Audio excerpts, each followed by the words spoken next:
जब 10 साल के बाद तेरे बच्चों से कागज मांगा जाएगा हिंदुस्तानी हो तो सबूत दो। तुम्हारा बेटा कहेगा ये आधार कार्ड है, लोग कहेंगे नहीं मानूंगा। ये वोटर आई कार्ड है, लोग कहेंगे नहीं मानूंगा। ये वोटर आई कार्ड के साथ साथ ये पासपोर्ट है। मुल्क में आजादी की लड़ाई चल रही थी, सभी मजहब के लोग मैदान में थे। अंग्रेजों की सेहत पर इसका कोई असर नहीं था, विक्टोरिया के गुंडों पर इसका कोई असर नहीं था। लेकिन मदरसे की चटाई पर बैठने वाला एक आलिम जिसका नाम अल्लामा फजल हक खैराबादी, जैसे ही अपने वतन और अपने मुल्क की आजादी के लिए एक ऐलान किया, हिंदुस्तान के मुसलमानों अंग्रेजों को भगाने के लिए अब तुम पर जिहाद जरूरी हो गया है। उसी वक्त अंग्रेजों ने कहा बिस्तरा बांध लो, इसलिए कि अब लड़ाई किसी और से नहीं लड़नी होगी, अब लड़ाई बारी से पैगंबर से लड़नी। आज ये टोपी दाढ़ी बर्दाश्त लोग नहीं करते। कुछ सियासी पार्टियों के 4 आना और 400 रुपये का पर डे वाला मजदूर हमारे बच्चों को डरवाता है, हमारे बच्चों को डरवाता है। कहता फलाना आ जाएगा। मैं आपसे ज्यादा कुछ नहीं, टाइम कम है, सिर्फ 2 बात पूछने खड़ा हूं। आबादी कितनी है आपकी? झारखंड में आबादी कितनी है? नहीं पता, नहीं पता। अरे बिरयानी के नशे से बाहर निकल मुसलमान, वरना तेरी औलादें किसी चौराहे पर खड़ा होने के लायक नहीं बचेगी। 19% आबादी है इस झारखंड में मुसलमानों की। कितनी? कितनी? कितना पुलिस में मुसलमान का बच्चा है बता सकता है तू? नहीं बता सकता। कितने उर्दू टीचर है तुम्हारे पास बता सकता है? नहीं बता सकता। कितने मदरसों को इमदादी किया गया बता सकता है कोई? एक भी नहीं। एक बुनकर समिति थी जिससे हमारे गांव के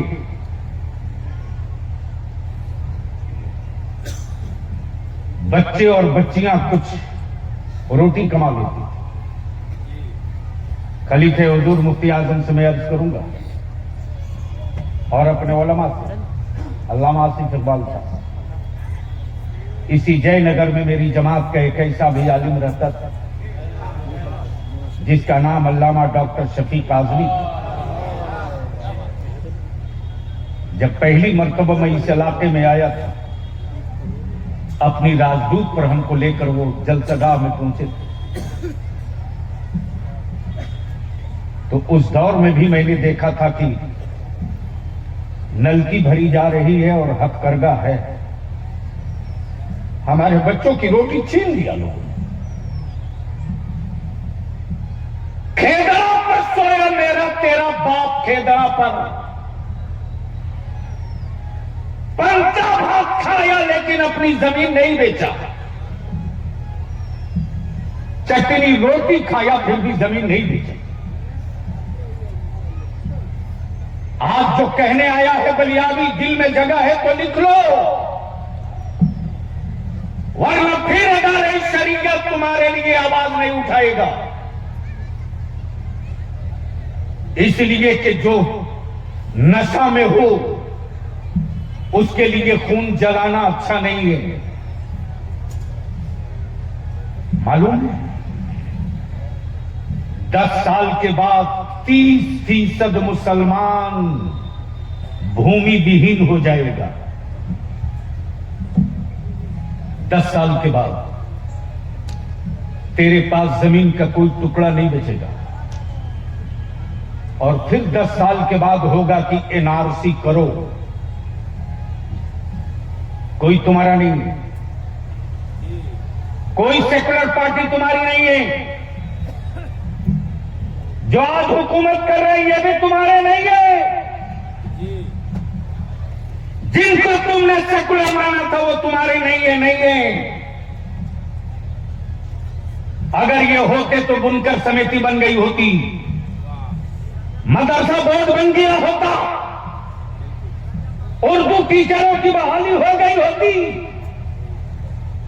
झारखंड के कॉलेज और स्कूल से अच्छी इमारत हमारे पास है।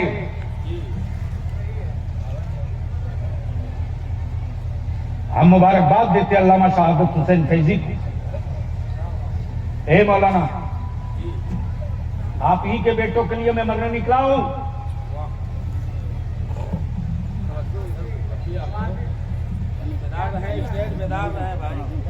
मालूम है 10 साल के बाद जब तेरे बच्चों से जमीन का कागज मांगा जाएगा, नहीं मिलेगा।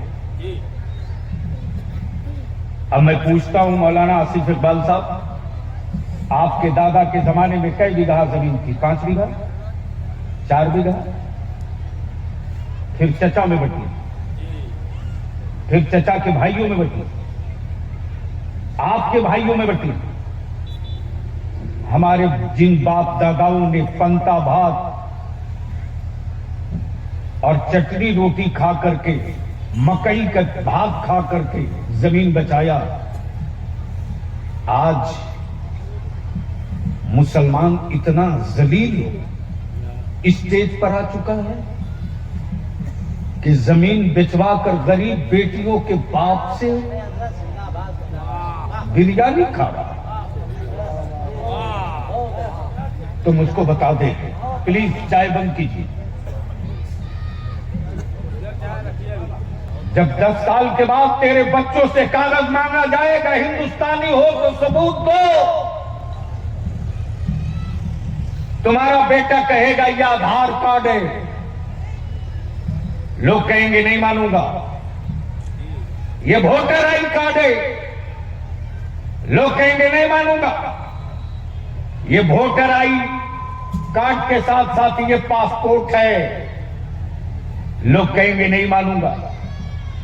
हजरत मुफ्ती साहब किबला पार्लियामेंट, लोग कहेंगे नहीं मानूंगा। हजरत मुफ्ती साहब किबला पार्लियामेंट में जब बात चल रही थी और अहले सुन्नत का ये खादिम उस वक्त राज्यसभा में था, मैंने गट्टा पकड़ लिया। मैंने कहा बताओ फिर हिंदुस्तानी होने का सबूत क्या है? जब वोटर आई कार्ड हिंदुस्तानी होने का सबूत नहीं, पासपोर्ट हिंदुस्तानी होने का सबूत नहीं, तो फिर क्या है? तब किसी मंत्री ने कहा जिसके पास जमीन का कागज होगा वो हिंदुस्तानी होगा। तब तेरे बलियाबी को जुनून सवार हुआ। तब मैंने इन आलिमों से कहा कि नस्ल बचानी पड़ेगी, वरना आने वाले दिनों में मेरे बच्चे सीरिया की तरफ बॉर्डर पर खड़ा रहेंगे, न उधर वाला लेगा न इधर वाला लेगा, और मस्जिदों के मीनारे आवाज देंगे कहां हो मेहराब बनाने वालों, कहां हो मस्जिदों के मेंबर ऊंचे बनाने वालों, मैं वीरान पड़ गई हूं। वक्त से पहले मुझको तैयार होना पड़ेगा। बोलिए जरूरी है कि नहीं है? धीरे से मत बोल, मर्द है तो जोर से बोल, जरूरी है कि नहीं? बोल, जहेज रुकना चाहिए कि नहीं रुकना चाहिए? कितने लोग चाहते हो रुकना चाहिए? सभी लोग चाहते हैं। उठाए रखिए, चारों तरफ में घूम घूम के देखता हूं। उठाए रखो, उठाए रखो, उठाए रखो, मुट्ठी बांध के दोनों हाथ। क्या चाहते हो जहेज खत्म होना चाहिए? जोर से बोलकर बताओ। क्या इदारे शरिया की इस तारीख बेदारी का हिस्सा बनोगे? क्या हम लोगों का साथ दोगे? ये उलमा निकल चुके हैं सड़कों पर, क्या इनका साथ दोगे? क्या अपने इमामों का साथ दोगे? अब नीचे करो हाथ। आ रहा हमारा आलिम चाह करके भी मजबूर है, मजबूर तुमने बनाया, तुमने तेरे बाप की रूह न निकली तो सूरह यासीन पढ़ने मेरा आलिम जाता। तेरे बाप की बख्शिश का सवाल हो तो मेरा आलिम कुरान पढ़ता। लेकिन कभी सोचा? अभी हबीबुल्लाह फैजी साहब ने कहा कि मुझे छूट मत दो, मेरे इमाम को मेरी तरफ से गांव के दे देना। कल देगा। कल की खबर आ गई हजरत। कल 50,000 का जंग सैलाब था बरही में, और बरही से बलियाबी ने कह दिया हेमंत बाबू हम चुप हैं, मजबूर नहीं है। हम चुप हैं, मजबूर नहीं है। जब निकल जाएंगे हम अपने बच्चों के हक के लिए, तो आपके पाले हुए चमनिया नेताओं की परवाह मेरा आलिम नहीं करेगा। और जब उलमा सर पे अमामा को कफन बना लेंगे, तो दिल्ली वाले हो कि रांची वाले हो, पटना वाले हो कि कलकत्ता वाले हो, याद रखना ये तारीख नहीं है। जब अहले सुन्नत के बुजुर्गों ने सर पे इमामे को कफन बनाया है, तब तक भारत में एक नई तारीख अहले सुन्नत ने लिखी।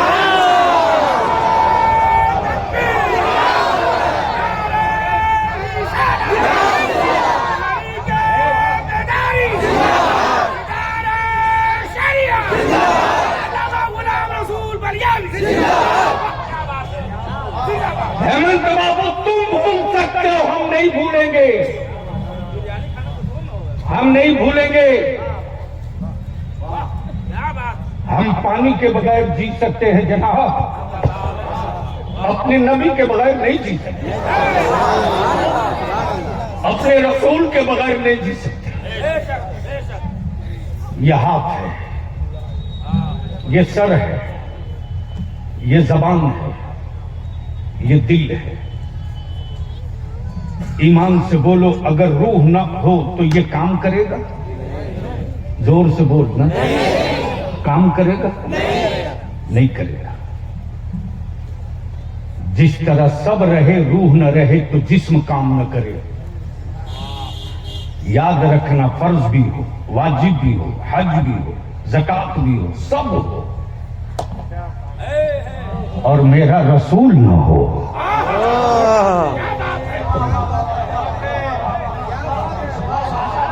मेरा रसूल न, हम अपने नबी के बगैर नहीं जी सकते, हम अपने रसूल के बगैर नहीं जी सकते।